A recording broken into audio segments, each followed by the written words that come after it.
તો વિદ્યાર્થી મિત્રો, આજે આપણે પ્રત્યાંકનની ક્રિયાવિધિ જે છે તેનો અભ્યાસ કરવાનો છે. પણ તે પહેલા આપણે એ સમજીએ કે પ્રત્યાંકનની અંદર ભાગ લેતા ડીએનએ બે પ્રકારના હોઈ શકે. એક ડીએનએ પોલિસિસ્ટ્રોનિક હોય અથવા તો ડીએનએ મોનોસિસ્ટ્રોનિક હોય. જો આપણે વાત કરીએ આદિકોષ કેન્દ્રી સજીવોની, તો તેમાં પોલિસિસ્ટ્રોનિક ડીએનએ જોવા મળે. જ્યારે સુકોષ કેન્દ્રી સજીવોની વાત કરીએ તો તેમાં આપણને મોનોસિસ્ટ્રોનિક ડીએનએ જોવા મળે. હવે પોલિસિસ્ટ્રોનિક ડીએનએ એટલે કે તેમાં પ્રત્યાંકન માટે સળંગ માહિતી રહેલી હોય. સળંગ માહિતી મતલબ કે બધા જ એકમો એક્સોન્સ પ્રકારના હોય. એક્સોન્સ શું છે સમજાઈએ તમને. તો એક્સોન્સ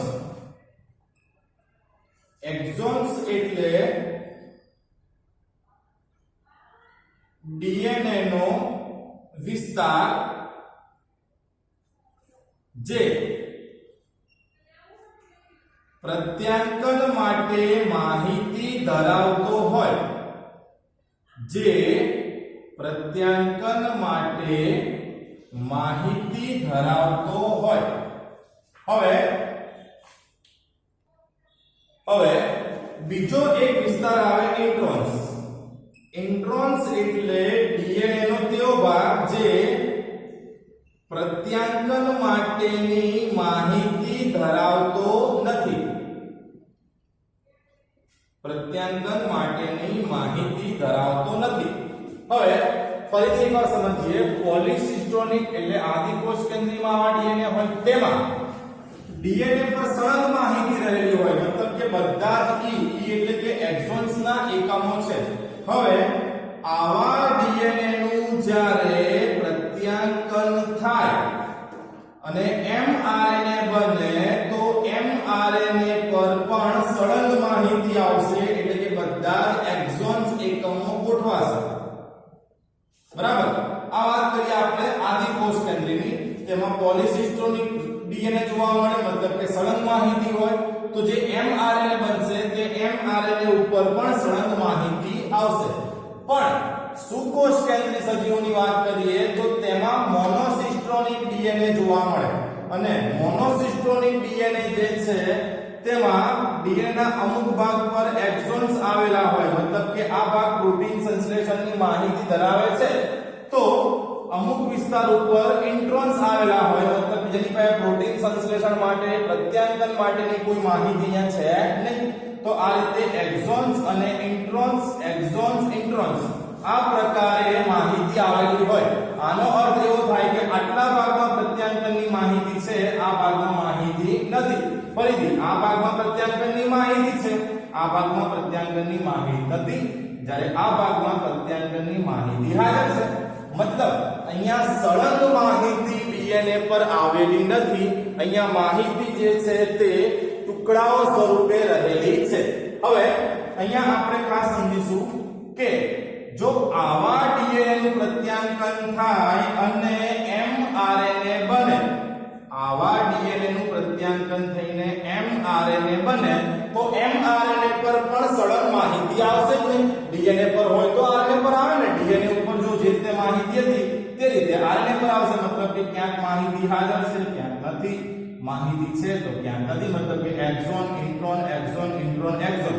તો આ પ્રકારનો આરએનએ કે જેની પાસે સળંગ માહિતી નથી તેને એમઆરએનએ તરીકે ઓળખવામાં આવતો નથી. પણ આવા આરએનએ ને એચએનઆરએનએ કહેવાય. આવા આરએનએ ને એચએનઆરએનએ તરીકે ઓળખવામાં આવે છે. આ જે એચએનઆરએનએ છે તે એચએનઆરએનએ ને હેટરોજીનસ ન્યુક્લિયર આરએનએ પણ કહે છે. હેટરોજીનસ ન્યુક્લિયર આરએનએ. એકવાર ફરીથી, મોનોસિસ્ટ્રોનિક ડીએનએ સુકોષ કેન્દ્રીમાં હોય, જેમાં સળંગ માહિતી ના હોય. એક્સોન્સ હાજર હોય, તેમાં અમુક સ્થાને ઇન્ટ્રોન્સ પણ હોય. એક્સોન્સ એટલે એવો ભાગ કે જે માહિતી ધરાવે છે. ઇન્ટ્રોન્સ મતલબ માહિતી ધરાવતો નથી.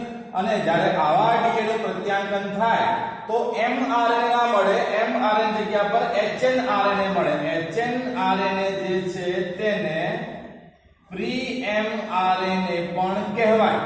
હવે પ્રી mRNA માંથી mRNA કઈ રીતે બને છે તો અહીંયા સ્પ્લાઇસિંગ ની ઘટના જોવા મળે. એકવાર hnRNA તૈયાર થઈ જાય, hnRNA તૈયાર થઈ ગયા પછી સ્પ્લાઇસિંગ ની ઘટના થાય. હવે સ્પ્લાઇસિંગ એટલે શું? તો સ્પ્લાઇસિંગ ની ઘટના એવી છે જેમાં સ્પ્લાઇસિંગ દરમિયાન ઇન્ટ્રોન્સ એકમો દૂર થઈ જાય. હવે આ ઇન્ટ્રોન્સ એકમો દૂર થઈ જાય મતલબ RNA પર સળંગ એક્સોન્સ એકમો ગોઠવાય તો hnRNA જે છે તે હવે mRNA માં રૂપાંતરિત થઈ ગયો કહેવાય. ટૂંકમાં એવું કહી શકીએ કે સુકોષ કેન્દ્રી સજીવોમાં જ્યારે બી આપણે પ્રત્યાંકન કરીશું ત્યારે સુકોષ કેન્દ્રી સજીવોમાંથી પ્રત્યાંકનના અંતે સીધો mRNA નહીં મળે.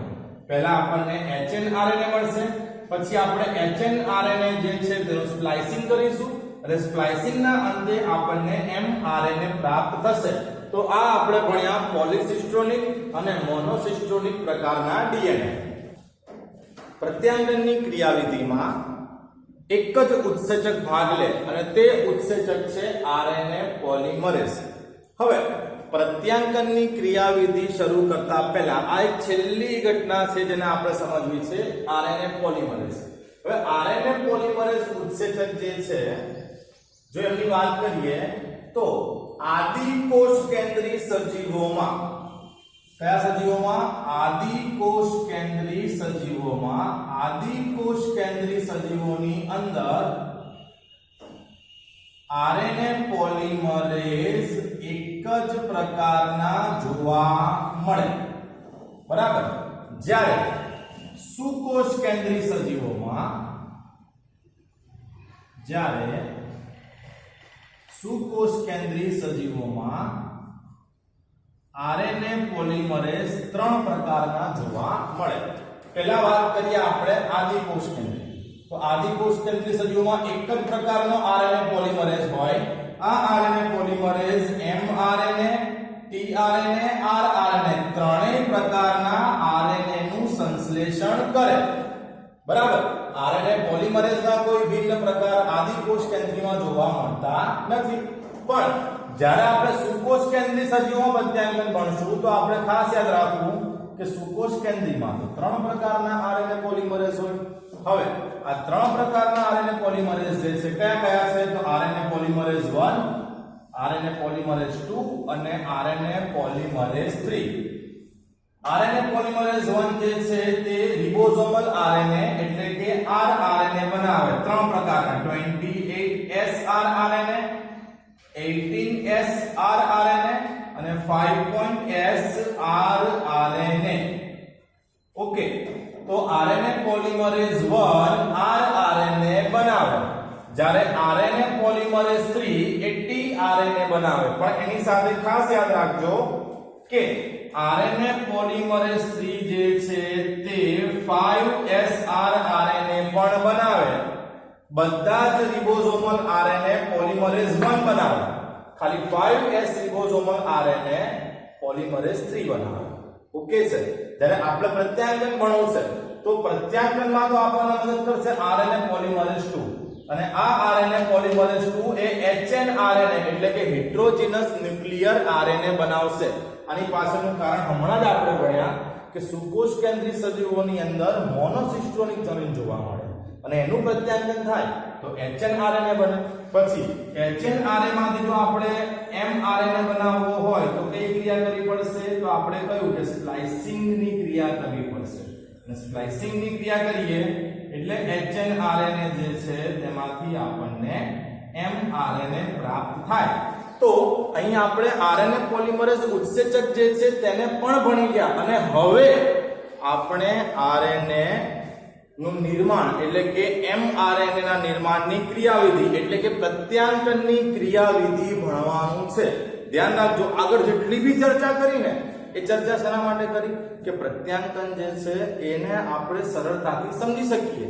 આગળના કન્સેપ્ટને ખાસ સમજજો, પ્રત્યાંકન ઇઝીલી આવડશે. પણ જો તમે આગળની ઘટનાઓ નહીં સમજ્યા બરોબર તો પ્રત્યાંગન તમને અઘરું લાગશે. તો હવે પ્રત્યાંકનની ક્રિયાવિધિની શરૂઆત કરીએ. તો વિદ્યાર્થી મિત્રો, હવે આપણે ભણવું છે પ્રત્યાંકનની ક્રિયાવિધિ, એટલે કે ડીએનએ માંથી એમઆરએનએ કઈ રીતે બને. તો પ્રત્યાંકનની ક્રિયા 3 તબક્કામાં થાય. એક પ્રારંભ, બીજું પ્રલંબન અને ત્રીજું સમાપ્તિ. જો આપણે પ્રારંભની વાત કરીએ તો પ્રારંભ તબક્કામાં આરએનએ પોલિમરેઝ ઉત્સેચક, આરએનએ પોલિમરેઝ ઉત્સેચક જે છે તે જનીનના પ્રમોટર સ્થાને ગોઠવાય. હવે આરએનએ પોલિમરેઝ જે છે તેને પ્રમોટર સ્થાને ગોઠવવા માટે મદદ કરતો ઘટક છે સિગ્મા ઘટક, અને આ સિગ્મા ઘટક જે છે તેની મદદથી આરએનએ પોલિમરેઝ જે છે તે પ્રમોટર સાથે જોડાય. આ તબક્કાને પ્રારંભ તબક્કા તરીકે ઓળખવામાં આવે. આ પ્રથમ તબક્કો પૂર્ણ થયો, જેને આપણે કહીશું પ્રારંભ.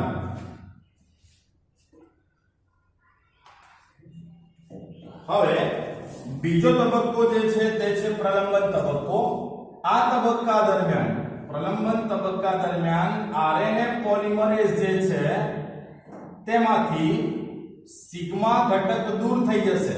તો ખાસ યાદ રાખજો, સિગ્મા ઘટક ક્યારે હાજર છે? માત્ર આરએનએ પોલિમરેઝ જે છે તેનું પ્રમોટર સાથે જોડાણ કરવામાં સિગ્મા ઘટક મદદ કરે. બીજા તબક્કાની શરૂઆત દરમિયાન જ આરએનએ પોલિમરેઝ માંથી સિગ્મા ઘટક દૂર થઈ જશે, અને આ જે આરએનએ પોલિમરેઝ છે તે આ શૃંખલા પર સ્થળાંતરણ કરીને પ્રત્યાંકનના સ્થાને ગોઠવાય. મતલબ કે આરએનએ પોલિમરેઝ અહીંયા ગોઠવાશે. ઓકે, આ આરએનએ પોલિમરેઝ આગળ વધીને અહીંયા આવી ગયો. હવે આરએનએ પોલિમરેઝ આગળ આવે એટલે સૌથી પહેલા કુંતલ જે છે તેમની વચ્ચેના હાઇડ્રોજન બંધ તૂટી જાય અને બંને શૃંખલા, એટલે કે આટલો ભાગ છે તેની બંને શૃંખલાઓ છૂટી પડી ગઈ. હવે આ શૃંખલા નાઇટ્રોજન બેઝ અહીંયા આવેલા હશે, જ્યારે આના શૃંખલા નાઇટ્રોજન બેઝ અહીંયા આવેલા હશે.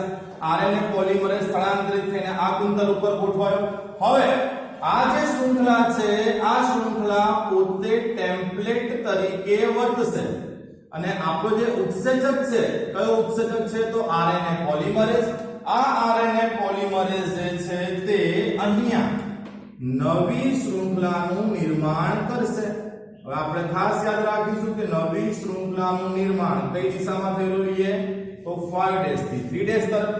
બીજું, નવી શૃંખલા પર કયો નાઇટ્રોજન બેઝ ગોઠવાશે તેની માહિતી કોણ આપશે? તો ટેમ્પલેટ શૃંખલા, એટલે કે જૂની શૃંખલા.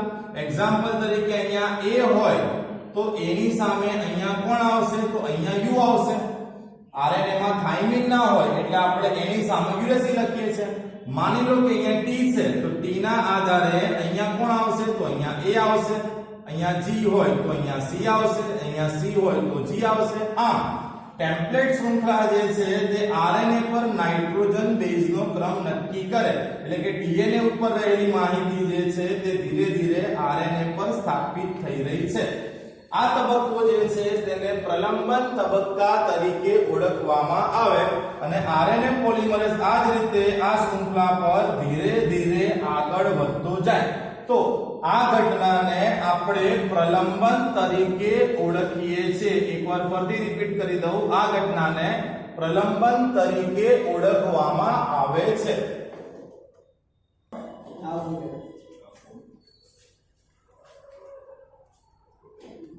પ્રલંબન તબક્કા દરમિયાન આ આરએનએ પોલિમરેઝ જે છે તે આ શૃંખલા પર ક્રમશઃ આગળ વધે છે અને પ્રત્યાંકનની ક્રિયા ચાલ્યા કરે છે. હવે પ્રલંબનની પ્રક્રિયા ક્યારે પૂર્ણ થાય? તો જ્યારે આરએનએ પોલિમરેઝ ઉત્સેચક છે શૃંખલા પર વહન કરતો કરતો અહીં પહોંચે T પાસે. T એટલે કે ટર્મિનેટર, એટલે કે સમાપ્તિ સ્થાન.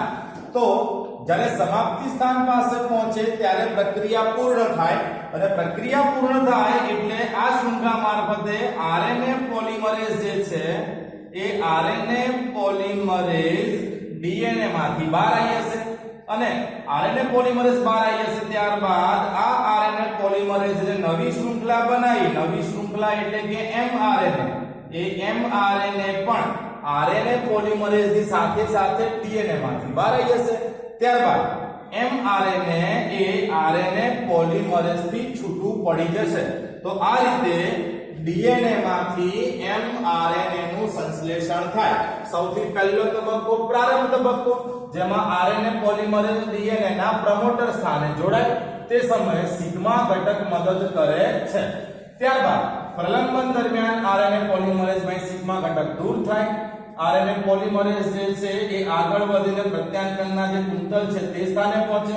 કુંતલ વચ્ચેના નાઇટ્રોજન બેઝ તૂટી જાય, બંને શૃંખલાઓ છૂટી પડે. ત્યારબાદ આરએનએ પોલિમરેઝ નવી શૃંખલાનું નિર્માણ કરે અને ટેમ્પલેટ શૃંખલા છે એ નવી શૃંખલા ઉપર નાઇટ્રોજન બેઝની માહિતી પૂરી પાડે.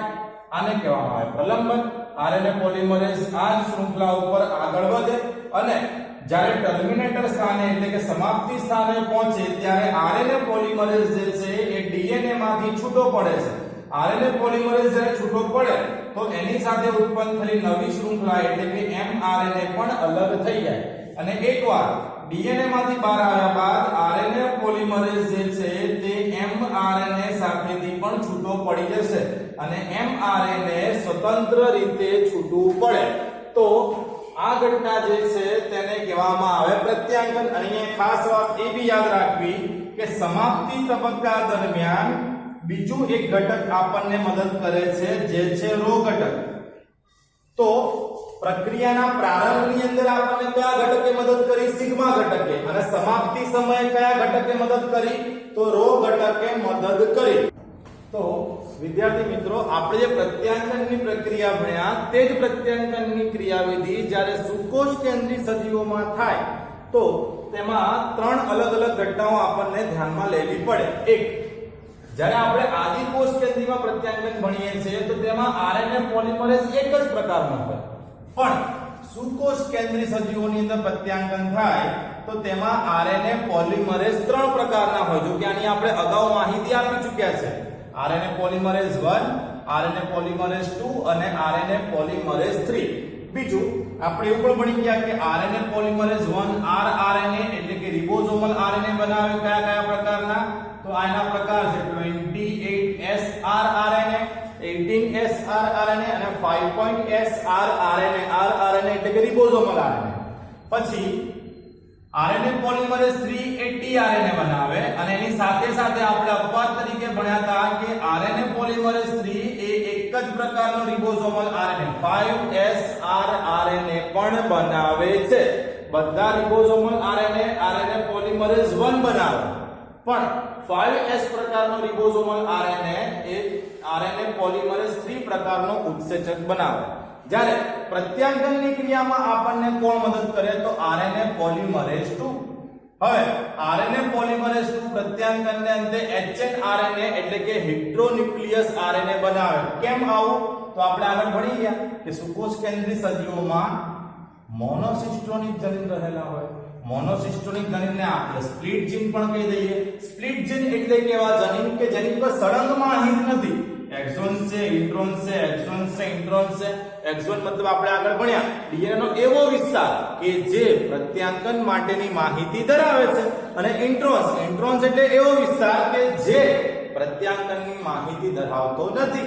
તો આવા સ્પ્લિટ જીનનું જ્યારે પ્રત્યાંકન થાય ત્યારે આપણને જે આરએનએ મળે એને hnRNA કહેવાય. hnRNA મતલબ કે એની પર સળંગ માહિતી ના હોય, એક્સોન્સ પણ હોય અને ઇન્ટ્રોન્સ પણ હોય. તો પહેલી અગત્યની ઘટના એક આ છે કે આરએનએ પોલિમરેઝ 3 પ્રકારના હોય અને પ્રત્યાંકનના અંતે જે આરએનએ મળશે તે hnRNA પ્રકાર હોય. આપણને mRNA સીધો સુકોષ કેન્દ્રીમાં મળતો નથી. સૌથી પહેલા કયો આરએનએ મળશે? તો આપણને hnRNA પ્રાપ્ત થશે. બીજું, આ આરએનએ જે છે જ્યારે કોષ ડીએનએ ની અંદર નિર્માણ પામે, આરએનએ પોલિમરેઝ ની મદદથી આપણે બનાવે hnRNA. હવે એ hnRNA કોષ કેન્દ્રમાંથી બહાર આવશે કોષ રસમાં. હવે જ્યારે કોષ રસમાં આવે તો કોષ રસમાં ઘણા બધા એવા ઉત્સેચકો રહેલા છે કે જે આનું પાચન કરી શકે છે. જેમ કે આ છે આરએનએ, રિબોન્યુક્લિક એસિડ. હવે જે કોષ રસ છે, કોષ રસની અંદર જ્યારે આ hnRNA આવે તો કોષ રસમાં એક ઉત્સેચક છે રિબોન્યુક્લિયસ.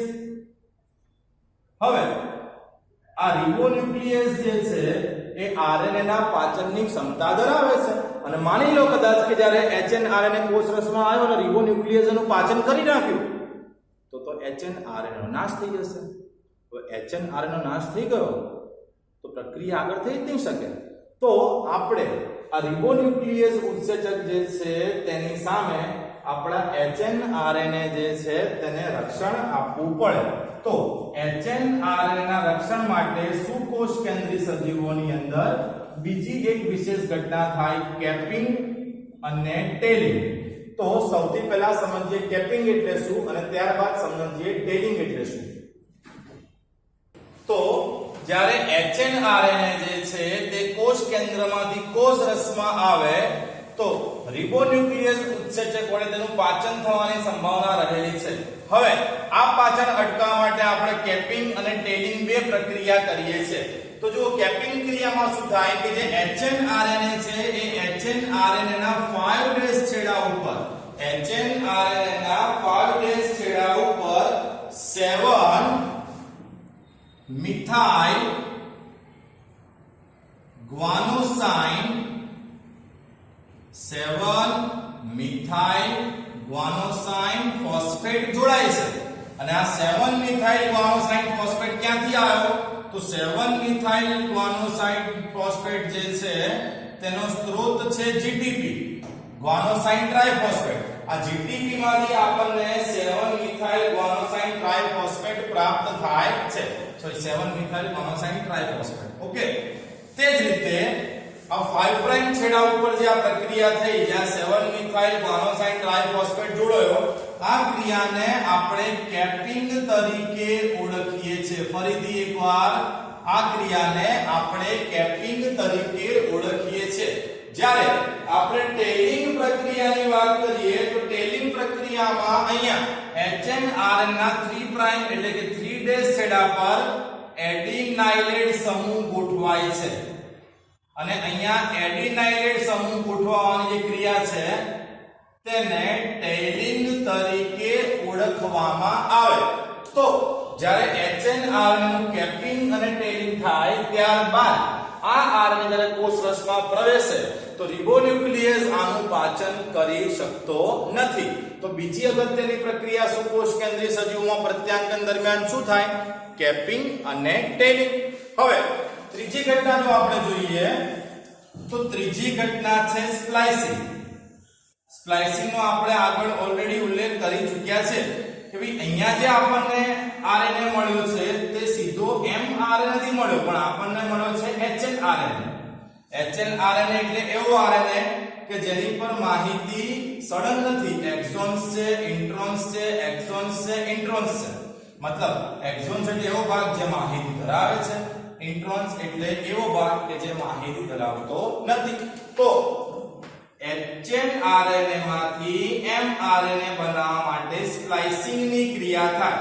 હવે સ્પ્લાઇસિંગ ની ક્રિયા દરમિયાન ઇન્ટ્રોન્સ ના એકમો દૂર થાય અને જ્યારે ઇન્ટ્રોન્સ ના એકમો દૂર થાય પછી આ ટુકડાઓ જોડાઈ જાય અને સળંગ એમઆરએનએ આપણને પ્રાપ્ત થાય કે જેની પર બધા જ એકમો એક્સોન્સ પ્રકારના છે અને આ બધા જ એકમો પ્રોટીન સંશ્લેષણની માહિતી ધરાવે છે. તો ખાસ યાદ રાખજો અહીંયા આપણે પ્રત્યાંકનની ક્રિયાવિધિ પૂરી કરી.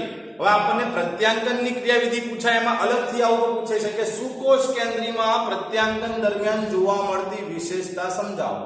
તો આપણે એક આરએનએ પોલિમરેઝ વાળી ઘટના સમજાવવી પડશે, બીજું કેપિંગ અને ટેલિંગ સમજાવવું પડે અને ત્રીજું સ્પ્લાઇસિંગ ની ઘટના જે છે તેને સમજાવવી પડે. તો આ પૂરી થઈ આપણી પ્રત્યાંકનની ક્રિયાવિધિ મતલબ કે સેન્ટ્રલ ડોગ્માનું પહેલું સ્ટેપ, ડીએનએ માંથી એમઆરએનએ કઈ રીતે બને. તો આજે આપણે પ્રત્યાંકનની ક્રિયાવિધિ પૂર્ણ કરી.